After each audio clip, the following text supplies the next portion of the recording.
finally tonight, she's out of this world. The current commander of the International Space Station about to break a big record tonight. Here's ABC's Gio Benitez. They call it the Peggy factor, Mission Control's code word for the way superstar astronaut Peggy Whitson always gets the job done. I love it up here. Tonight, Commander Whitson making history with her record for any American. By the time she lands in September, her tally will be 666 days. 666 days in space.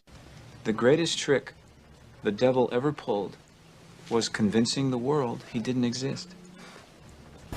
You're the one who said you walked on the moon when you didn't. Calling the kettle black, if I ever thought of it. Saying I misrepresented myself. Away from me. You're a coward and a liar and a thief.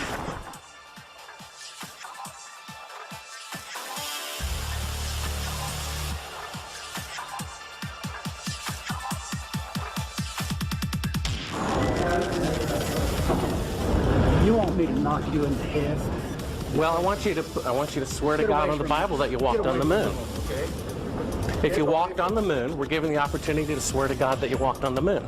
I'm going to give you the opportunity to get the hell knocked out of you if you don't leave me alone. Oh, yeah. Tractor beam. Sucked me right in.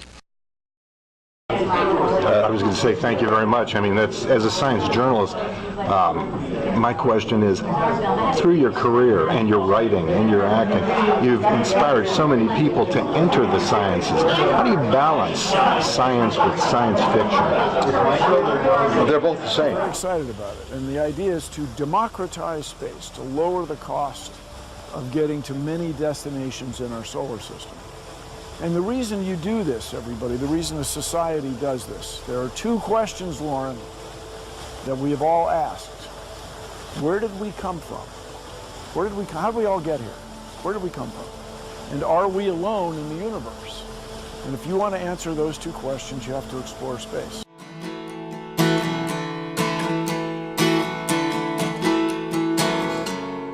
If I could turn the page and time that I'd rearrange just a day or two.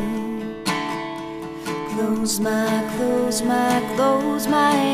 eyes. Then I couldn't find a way, so I settled for one day to believe in you. Tell me lies. Tell me lies, tell me sweet little lies. Tell me lies, tell me lies. Oh no, you can't disguise. You can't disguise. No, you can't disguise. Tell me lies, tell me sweet little lies.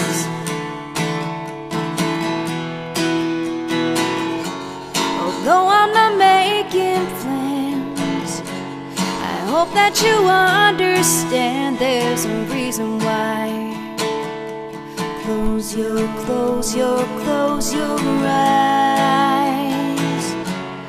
No more broken hearts. We're better off apart. Let's give it a try. Tell me lies.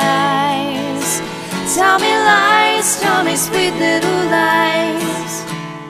Tell me lies, tell me lies. Oh no, you can't disguise. You can't disguise. No, you can't disguise. Tell me lies, tell me sweet little lies.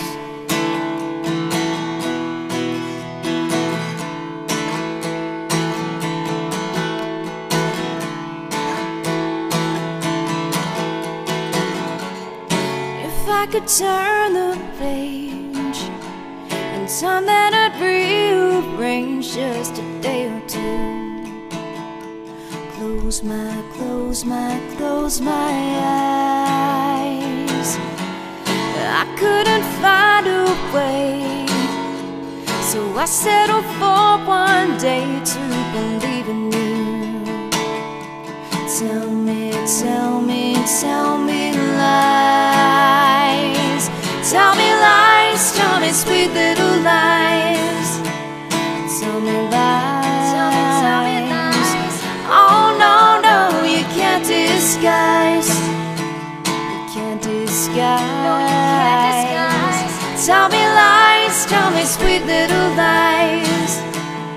tell me lies, tell me lies. Oh no, no, you can't disguise, you can't disguise, no, you can't disguise. Tell me lies, tell me sweet little lies. We choose to go to the moon in this decade and do the other thing, not because they are easy, but because they are hard. Because that challenge is one that we're willing to accept, one we are unwilling to postpone, and one we intend to win. Drink the astronauts took to the moon. Astronauts to the moon.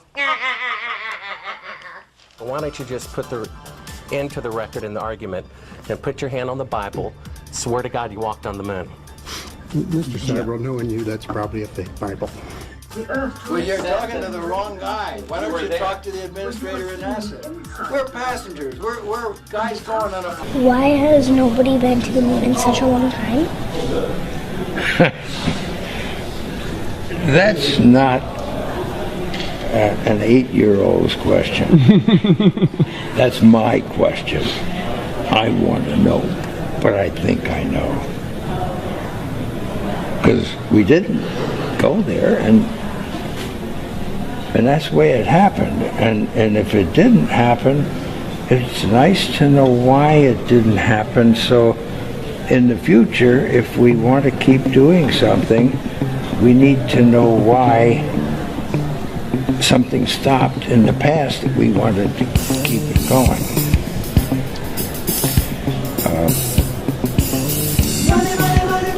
Money is a good thing.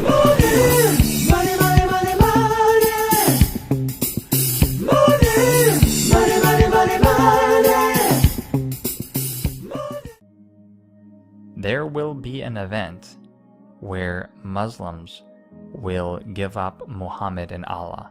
There will be lukewarm Christians who give up Jesus Christ. There will be Buddhists that give up Buddha. All across the major religions, they will give up worship of their so-called gods in favor of this new deity. And for those of you that follow my channel and others like it, I mean, that is why this whole alien deception or demons manifesting in physical form as aliens is so intriguing. Because I honestly cannot think of a single event that would make worshippers of all the world's religions drop what they are worshiping today in favor of this new deity, unless it were supernatural, it was out of this world. And as Hollywood so eloquently shows us, you know, people do come together in awe and wonder, wanting wisdom and knowledge. I've tied that in together for you guys as well. In the Garden of Adam and Eve, they were tempted by knowledge and wisdom. If you look all throughout the occult and all the videos that I've done for you, all the hand symbol gestures and the all-seeing eye, it is all about occult wisdom and knowledge and enlightenment and rebirth. And so in the end times, it makes sense that the same trick will be played on us, that we will be seeking knowledge and wisdom. And it's almost unanimous that when we think about extraterrestrials, we think of them as having superior knowledge and wisdom. It's a very interesting theory.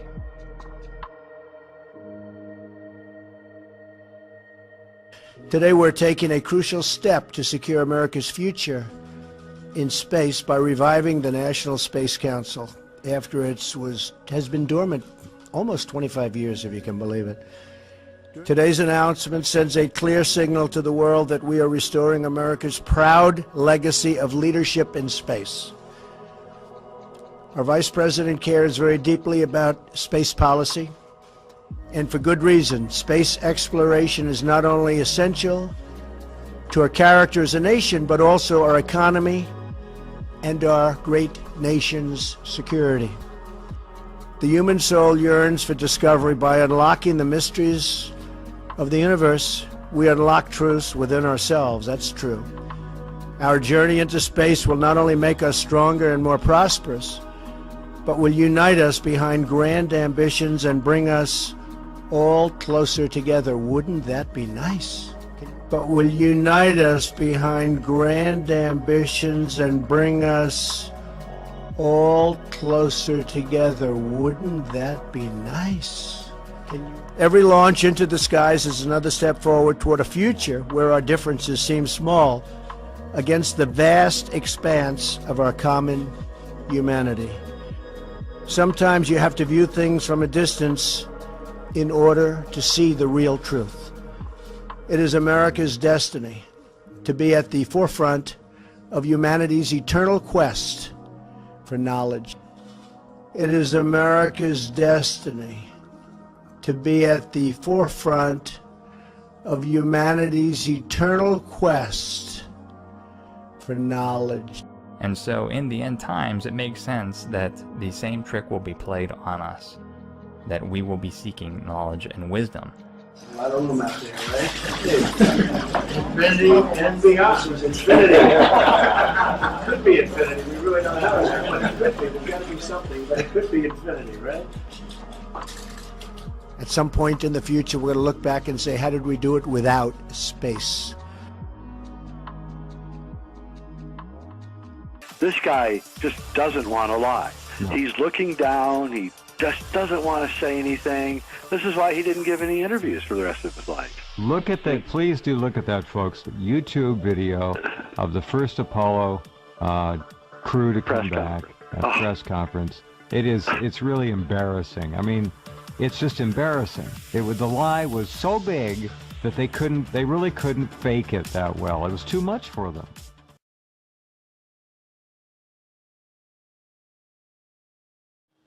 And all of that happened in a little town called York, Maine, across the United States from where we're talking to you right now.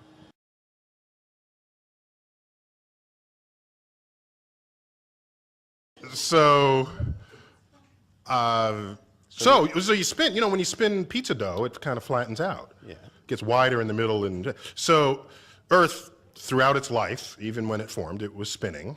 And it got a little wider at the equator than it does at the poles. So it's not actually a sphere, it's oblate. And officially it's an oblate spheroid. That's what we call it. But not only that, it's slightly wider below the equator than above the equator. A little chubbier. A little chubbier. Yeah. Chubby's a good way. It's like pear-shaped. Pear-shaped. In a nanosecond. The problem is we don't have the technology to do that anymore. We used to, but we destroyed that technology, and it's a painful process to build it back again.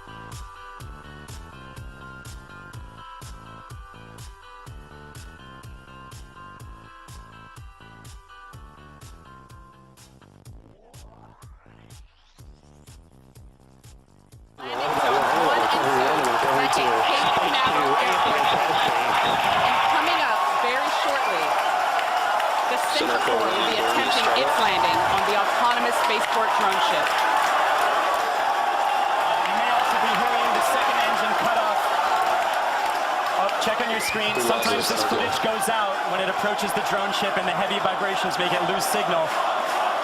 Crossing our fingers, that's not the case right now. Stage 2, nominal parking orbit insertion. So it looks like that landing is happening at the moment. We have lost signal. We're hoping that signal comes back shortly. Oh man, yeah, as Michael mentioned earlier with the vibrations of the rocket and how it shakes up the cameras that are on the drone ship, sometimes we do lose signal, or shakes up the antennas. Oh, and we've just gotten confirmation. Oh.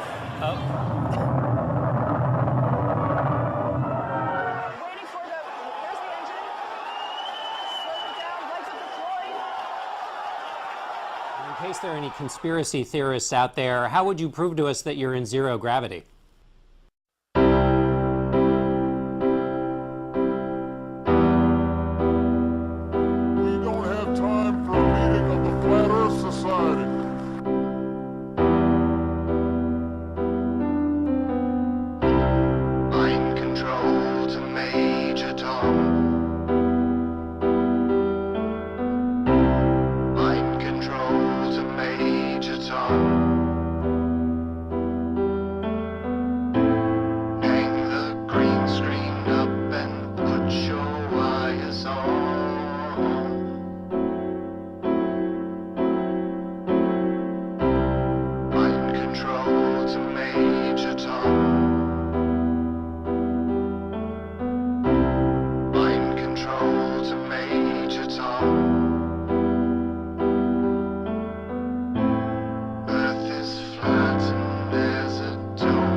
control to Major Tom.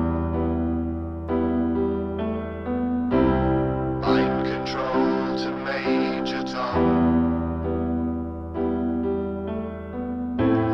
Earth is flat and there's a dome above us all.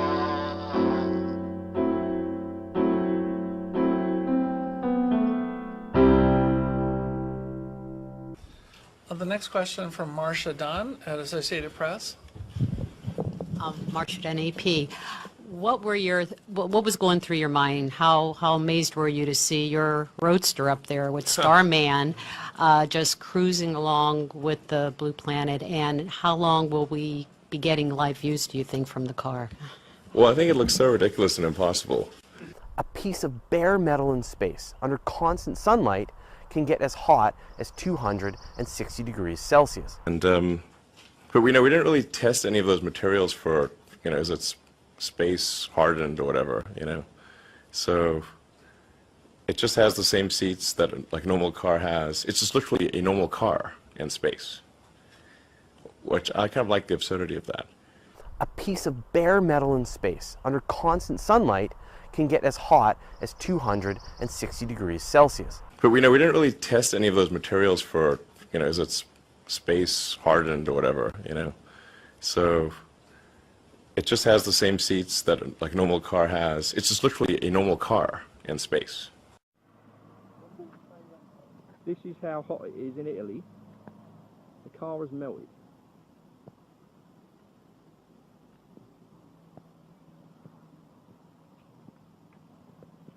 It's actually melted. Everything, the mirror,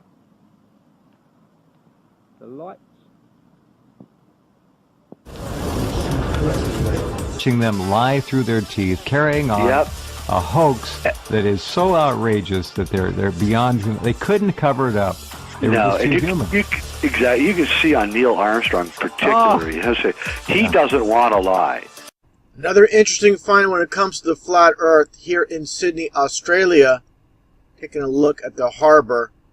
First off, before pointing that out, you see the Sydney Opera House, world famous, and you see Goat Island. I find that pretty interesting. A reference to Freemasonry and Baphomet. Now, taking a look here at Darling Park, let me get a little bit of a close-up. Zoom in here, and these three buildings. Zoom in here, and they basically look almost like an uncapped pyramid.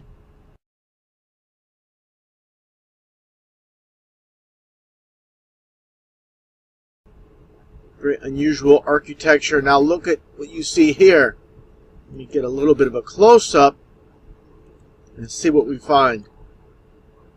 Very interesting design and concept here in Sydney, Australia. Let's get a little bit of a close-up. And what do you see? The flat Earth model. Another close-up here. And you see an obelisk as well. Now, taking a look at this logo for Darling Park, I find it pretty interesting as well. You have the pyramid symbolism. It looks like a peacock. You have these three, basically on each side, 3 and 3, 33.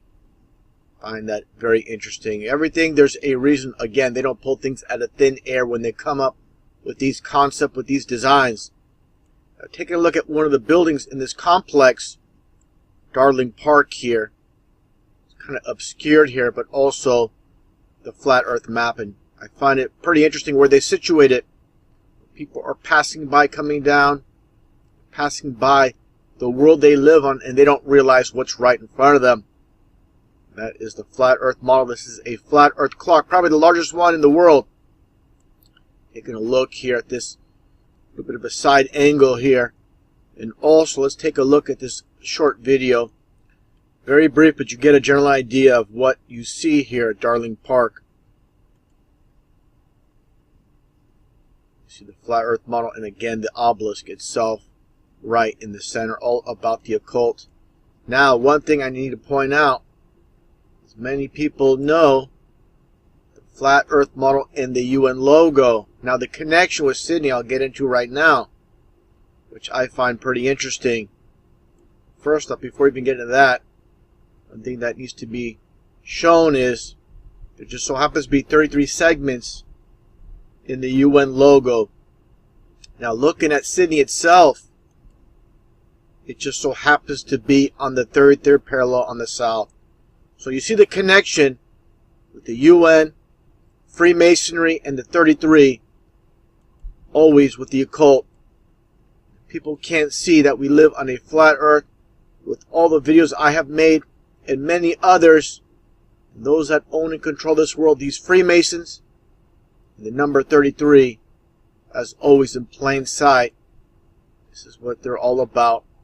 Everything has always been hidden in plain sight as a form of mockery, specifically with the flat earth.